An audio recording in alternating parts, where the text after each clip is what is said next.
Bonjour à tous, avec l'aide de Dieu, nous allons étudier le traité Kiddushin, page 82b, qui est aussi donc le Siyum, la conclusion du traité Kiddushin. Suite à ce que nous avons dit dans la Mishnah, les différents métiers à enseigner aux enfants, ou bien ce que Rabbi Noraï nous a dit, qu'il enseigne à son fils uniquement la Torah, suite à ça, Tanya, on a enseigné dans une braïta, Rabbi Omer, Rabbi dit, il n'y a pas de métier qui va cesser d'exister dans le sens comme Rashi nous l'explique, qui ne va plus exister, ben que ce soit un travail donc qui est propre, facile, ben ousa ou bien qu'il soit répugnant, tant que yesh bat tzorer, tant qu'il y en aura un besoin, il y aura toujours quelqu'un qui va faire ce métier-là.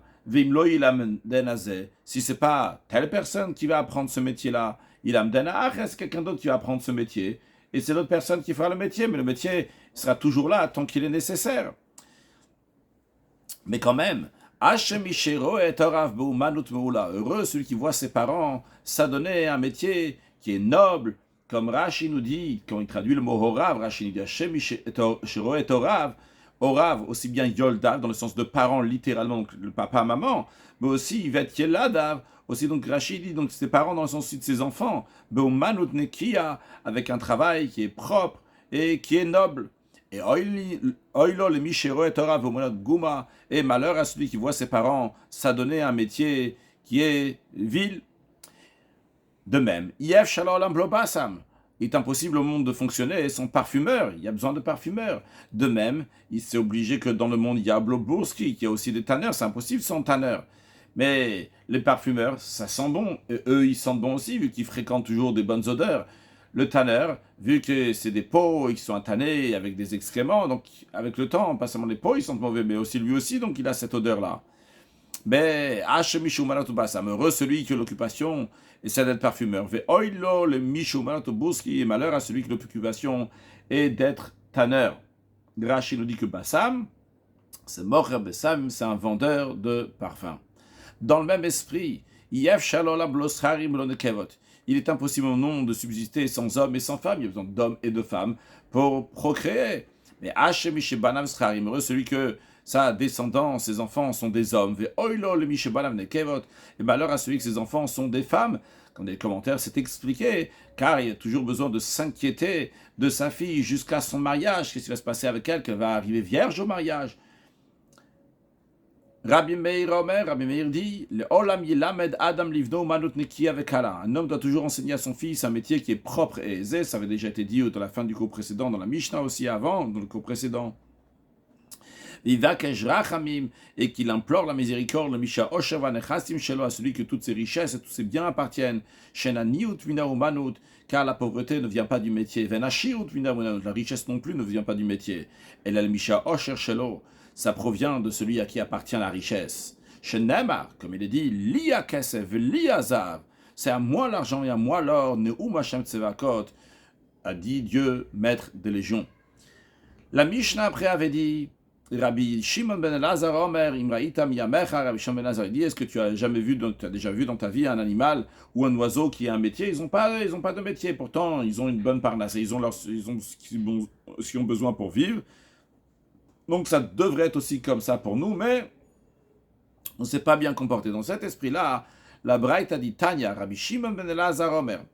Rabbi Shimon ben Elazar dit, Miyamai lo ra'iti tzvikayat. De ma vie, j'ai jamais vu un cerf qui est producteur de figues sèches, qui fait sécher les figues kayat, c'est langage dans le kaït, dans l'été.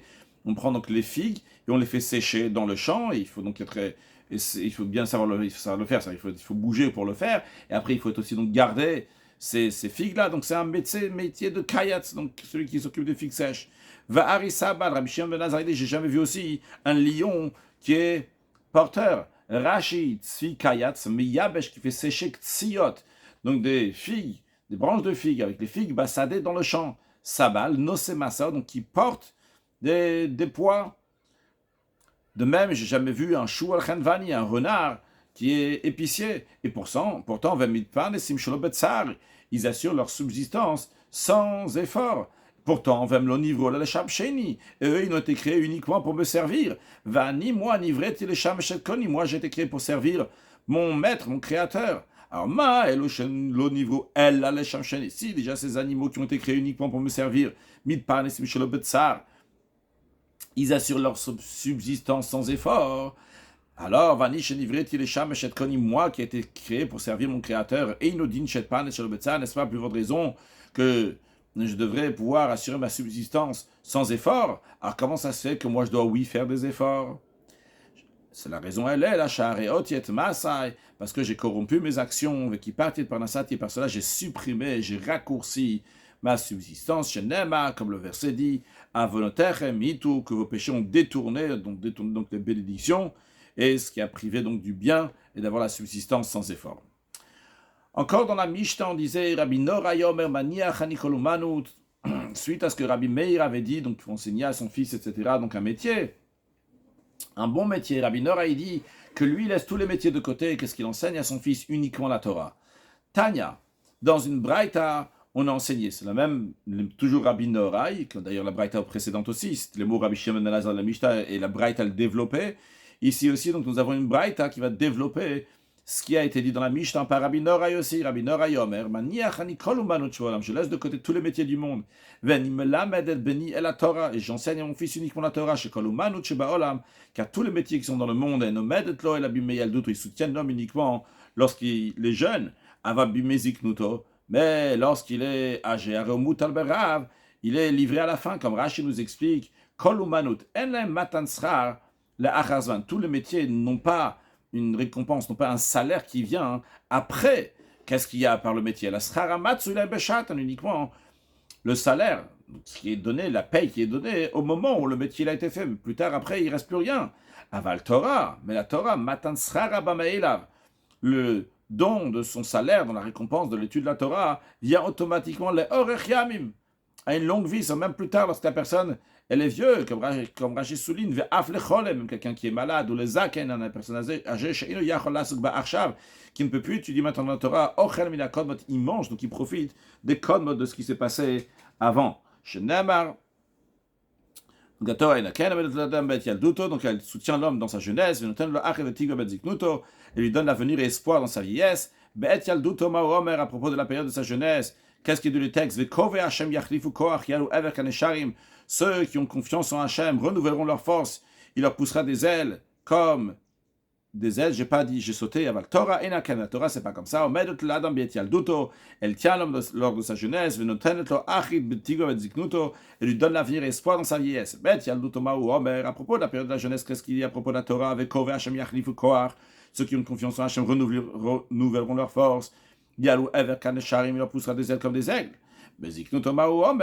À propos de sa vieillesse, qu'est-ce que le texte dit? Ils porteront encore des fruits dans la vieillesse, vigoureux et frais. Ils seront ils vont pousser une pousse, ça va grandir, et ils vont avoir un salaire qui leur sera particulièrement donné. À leur âge âgé de ils seront vigoureux et frais, etc. Adranallah Hasar Yochasin, on reviendra vers toi. Le chapitre Hasar Yochasin, le 4e chapitre, où Slika la Maseret Kiddushin, le traité Kiddushin, est ainsi conclu.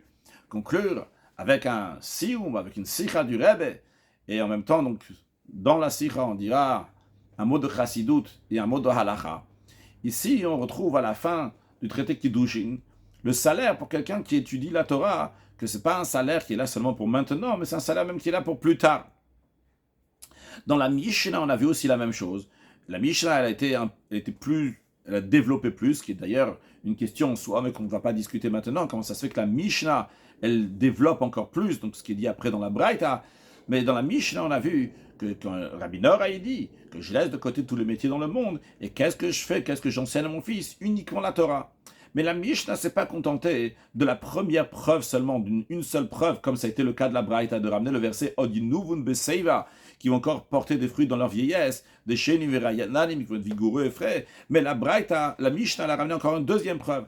Elle a dit aussi que même aussi, c'est comme ça chez Avram Avinu, qu'Avram Avinu, il y a écrit qu'Avram Zaken, bien qu'Avram il était vieux, Hachem Berachet Avram Bakol, qu'Hachem l'a béni dans tout, c'est-à-dire qu'il a eu une bénédiction encore plus grande lorsqu'il était vieux. Alors, quand il était vieux, il ne pouvait plus travailler. On voit que quand même, il a une bracha. C'est-à-dire qu'il y avait un mérite qui continuait même quand il était vieux pour avoir tout ce qu'il faut.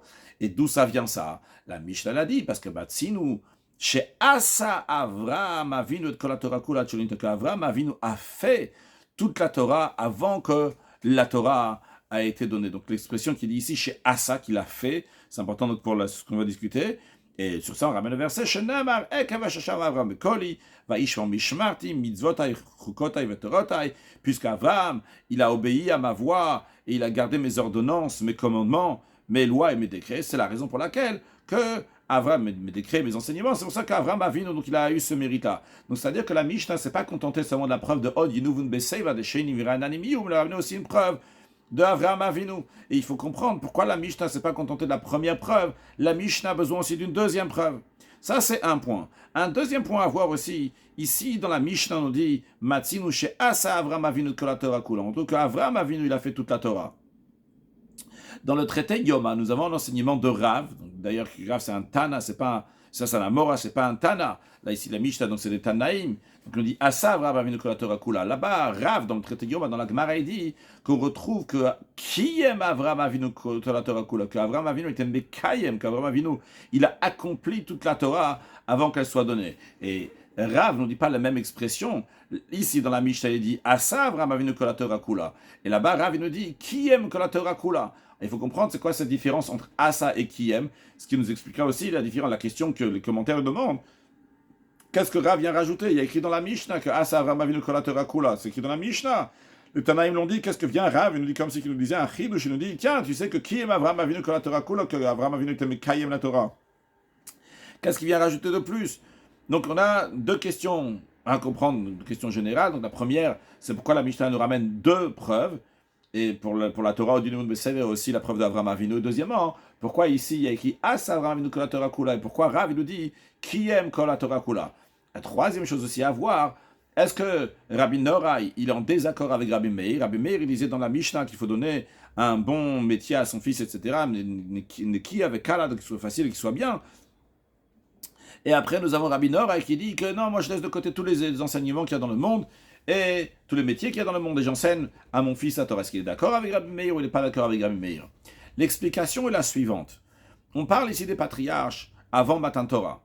Avant Matan Torah, il n'y avait pas encore le don de la Torah. La Torah était donnée en 2448. Avraham Avinu était environ dans les années 2000. Avraham Avinu, il a fait toute la Torah. Il y a deux manières comment voir ce guide, les critères, le statut de cette Torah mitzvot avant Matan Torah. Une manière de voir, c'est qu'il y avait un chefza, mais il n'y avait pas de gava. C'est-à-dire qu'il y avait un chefza, il y avait un objet, il y a la notion des mitzvot, bien que les mitzvot n'ont pas été donnés. Ils existent, juste qu'il n'y a pas de gavra, il n'y a personne à qui on a ordonné de faire ces mitzvot-là. On n'a pas ordonné à tel de faire la mitzvah, mais la mitzvah en elle-même, elle existe. En effet, la Torah a devancé le monde de 2000 ans. Donc ça existe. La Torah, elle existe, les mitzvot, ils existent, juste qu'on a demandé à personne de les faire. Si on veut donner un exemple, pour comprendre ça, qu'est-ce que ça veut dire qu'avant Matan Torah, il y a un chefza sans un gavra, c'est-à-dire qu'il y a la mitzvah, mais il n'y a pas, ça peut être donné l'ordre à quelqu'un. On peut donner l'exemple. Des mitzvot aseshasman grama, des commandements positifs qui dépendent du temps, que les femmes, ils sont exemptées. Mais si les femmes vont, oui, faire cette mitzvah-là, dans le Shulchan Aruch, d'après l'opinion des Ashkenazim, qui dit que la femme peut faire, soit dans le Chot Tzitzit, soit dans le Bichot Kiat Shofar, soit dans l'Ulav, que la femme donc peut faire la bracha. Et quand elle fait la bracha, elle va dire Vashakidishanu mitzvot avet sivanu. D'ailleurs, entre parenthèses, même pour les Sfaradim, donc d'après le Bet Yosef, qui dit qu'il ne faut pas faire sur une bracha, Vashakidishanu mitzvot avet sivanu, sur mitzvot aseshasman grama, en ce qui concerne le Lulav et le Shofar particulièrement, ça dans le Chida, dans le Kafachaim de Rabbi Yaakov Marouche, etc., que les femmes aussi, même Sfaradiot, donc l'habitude c'est de faire la bracha pour ça. Donc, mettons cette parenthèse de côté. Donc l'idée en tous les cas qu'il y a une mitzvah qui est là. La femme est exemptée de faire cette mitzvah, mais si elle va oui faire la mitzvah, eh bien à ce moment-là, elle fera la bracha chez le chefza, l'objet de la mitzvah, il existe. Seulement quoi? Il n'y a pas ici le gavra à qui on a ordonné de faire, cette femme-là n'a pas reçu l'ordre de faire. Alors on peut dire que c'est la même chose aussi pour Avraham Avinu avant le don de la Torah, les patriarches avant le don de la Torah, lorsqu'il a fait les mitzvot, la mitzvah, le chefza, il existe, juste que le gavra n'existe pas. Ça c'est une manière d'expliquer. Une deuxième manière d'expliquer, c'est que avant Matan Torah, pas seulement qu'il n'y avait pas de Gavra, il n'y avait pas d'homme, de personne sur qui on a donné l'ordre, mais il n'y avait pas de Chefza non plus. Il n'y avait pas d'objet. La notion, cette mitzvah-là n'existe pas. Il n'y a pas de mitzvah.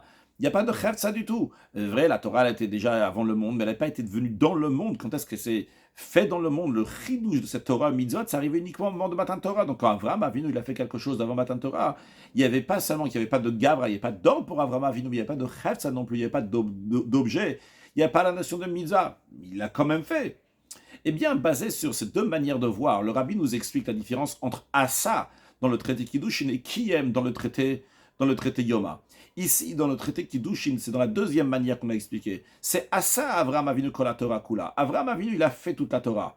Qu'est-ce qu'il a fait? Il y avait seulement le massé, l'action d'Avraham Avinu. Il n'y avait ni Gavra, ni Chefza. Il n'y avait pas un homme qui a reçu l'ordre. Il n'y avait pas non plus de Chefza, il n'y avait pas la mitzvah. Mais quand même, Avraham Avinu, il a fait. Donc il a fait, ça se référait entièrement à lui. C'est un mérite personnel donc pour Avraham Avinu, mais qui n'est pas lié avec un chefza, avec un objet de mitzvah et qui a fait un changement dans le monde. Lui, de son côté, il a fait ce qu'il devait faire. Donc il avait ce mérite-là d'avoir fait quelque chose, mais il n'a pas fait un changement dans le monde. Il n'y avait pas un chefza dans le monde. Il n'y a pas, c'est pas question maintenant s'il a fait un changement ou pas dans le monde. Il n'y a pas de chefza, il n'y a pas d'objet dans le monde. Il n'y a pas cet objet-là de mitzvah. Et ça que la Mishnah vient nous dire ici.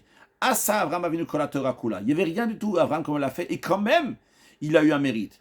Et ça, on basé sur ça avant de revenir sur Kiyem qu'il y a dans le traité Yoma. Mais voyons tout de suite, basé sur ça, comment on comprend la deuxième preuve de la Mishnah. La première preuve, c'est Od Yenuvun Beseiva. On nous dit qu'ils vont avoir longue vie, ils vont bien se renouveler, porter des fruits, etc., lorsqu'ils vont être vieux. Mais tout ça, ça peut s'expliquer. C'est parce que la Torah elle-même, nous sommes après le don de la Torah, il y a un Gavra, il y a un Chetza, il y a un ordre pour nous, il y a une Torah mitzvot. Donc c'est la raison pour laquelle que la Torah amène un salaire, même des années plus tard, même lorsque la personne elle est malade, accablée, elle ne peut pas étudier, elle est vieille, eh bien quand même, il va avoir ce mérite de la Torah. Pourquoi? Parce qu'aujourd'hui, nous sommes après Matan Torah, et donc la Torah elle-même, elle a une force donc, de pouvoir protéger et de pouvoir faire un effet, de donner un salaire. Mais on aurait pu penser que le masse de la personne, ça, il n'est pas important.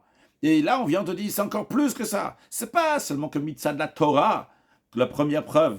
On peut déduire qu'il y a la Torah, elle donne un salaire, la Torah, elle protège. On te dit encore une chose, il y a aussi le mérite, il y a encore le srout du masse et de l'action que la personne elle fait lorsqu'elle étudie la Torah, lorsqu'il accomplit les mitzvot, que ça même, ça a un impact.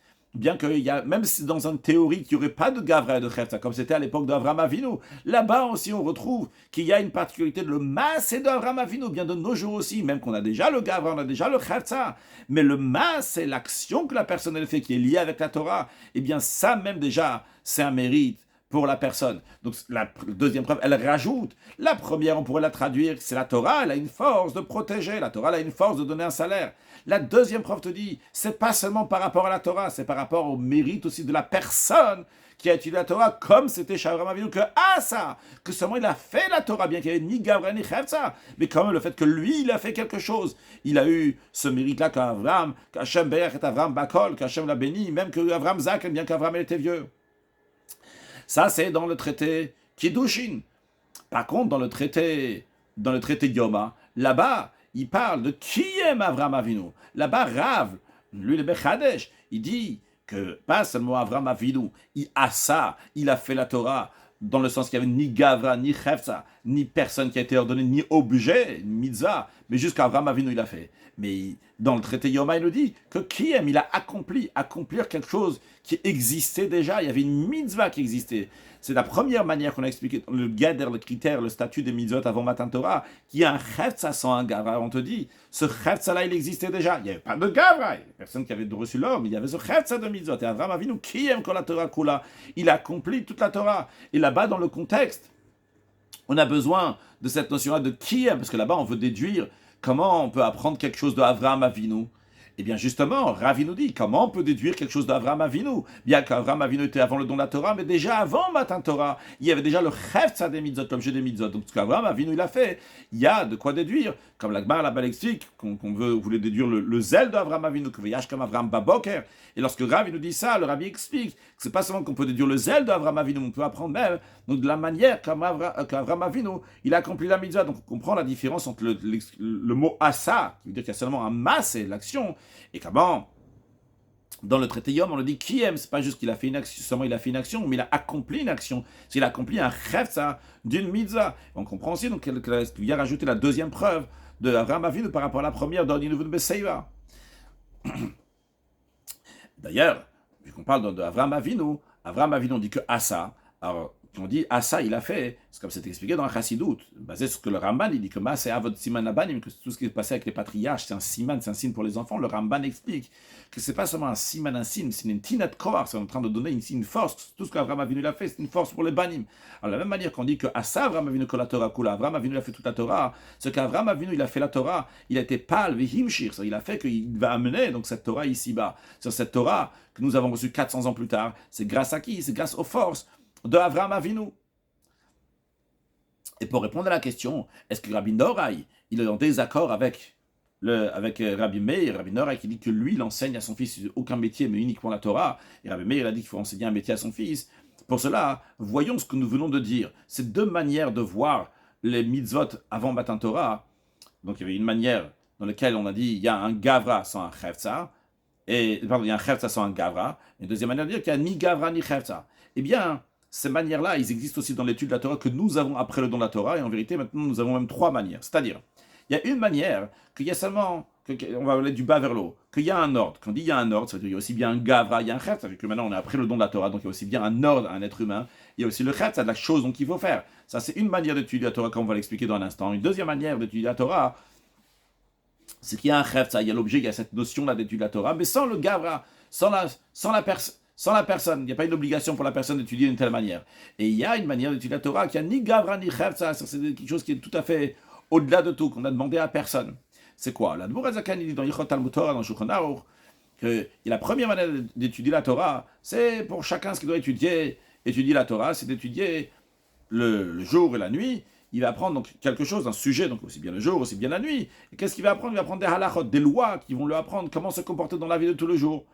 Donc, et l'étude pour savoir comment se comporter. Ça, c'est une manière d'étudier qui est donc pour tout le monde. Comme la Dvorah Zaken dit, cette personne-là, le reste de la journée, il va étudier. Avec l'argent qu'il va gagner, il va pouvoir soutenir ceux qui étudient la Torah. Après, une deuxième manière d'étudier. Et la Dvorah Zaken parle de quelqu'un qui n'a pas de grande capacité pour comprendre et déduire des halachot automatiquement du Rosh, du Bet Yosef, etc., mais qu'il a des petites capacités. Et quand même, cette personne-là, il n'a pas d'ordre, lui, d'étudier la Torah toute la journée. Lui, il peut aller travailler. Mais quand même, on le dit, cette personne-là, si toi, tu veux, mais avant ta Torah, tu aimes la Torah, tu as cet amour de la Torah, eh bien, tu peux quand même étudier la Torah. Cette personne-là, il n'y a pas un gavra, elle n'a pas l'ordre d'étudier la Torah d'une telle manière comme un érudit en Torah, parce qu'il n'a pas cette sagesse. Mais quand même, on lui dit que si tu vas étudier, eh bien, tu as fait quelque chose d'extraordinaire.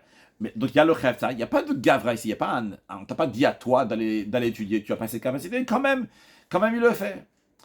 Après, mais cette personne-là, il va quand même travailler, il va travailler moins que le précédent, et comme ça, il va nourrir donc de justesse sa famille, comme ça l'Admour HaZaken dit.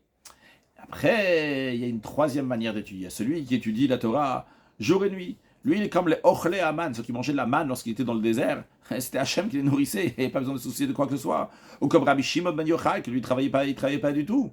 Et ça, c'est le troisième niveau dans lequel il n'y a pas de gavra, il n'y a pas de chéatzan. On a demandé ça à personne. On a demandé, parce que la deuxième manière, même le Admour HaZaken, il n'aura pas besoin de maasénisme, il n'aura pas besoin de miracle. Ce troisième-là, il a oui besoin de miracle, c'est quelque chose qui est tout à fait surnaturel. Et basé sur cela, le Rabbi nous dit, cette troisième manière d'étudier, qu'il n'y a pas de gavra de chéatzan, ça, Rabbi Nora, il dit, moi, mon niveau. C'est pas un ordre pour tout le monde. Il dit, moi, pour mon fils, qui souligne, manière Anikol Omanuchi Baolam, elle a béni pour Rabbi Nora et pour son fils. Lui, il dit, ça veut étudier que la Torah, mais il n'est pas en désaccord avec Rabbi Meir, qu'en général, la manière de faire les choses, d'avoir un métier et de travailler. Que Dieu fasse que... Donc ça, c'était aussi pour la halakha, pour savoir comment il faut étudier la Torah. Alors que Dieu fasse que très prochainement, il va y avoir que la terre va être remplie de connaissances de Dieu comme les eaux recouvrent les fonds de mer, et comme le Rambam dit que l'occupation du monde entier. Et comme le Rabbi souligne, le monde entier, c'est aussi bien les juifs et les non-juifs, la date est Hashem Milvad, de comprendre la connaissance de Dieu. C'est-à-dire que chacun fera des efforts pour comprendre Dieu, encore Dieu. Donc c'est étudier la chassidut, étudier la philosophie chassidique qu'on peut déjà étudier aujourd'hui, qui a un goût de ce que va nous enseigner Mashiach, et que très prochainement, on va passer des Kiddushin, au Nisuin, qu'on va passer donc des Kiddushin, la sanctification, la fiançaille du peuple juif avec Akadosh Baruch qui a été fait au don de la Torah. On va passer au mariage du peuple juif avec Akadosh Baruch qui aura très prochainement avec la venue de Mashiach. Now, une excellente journée.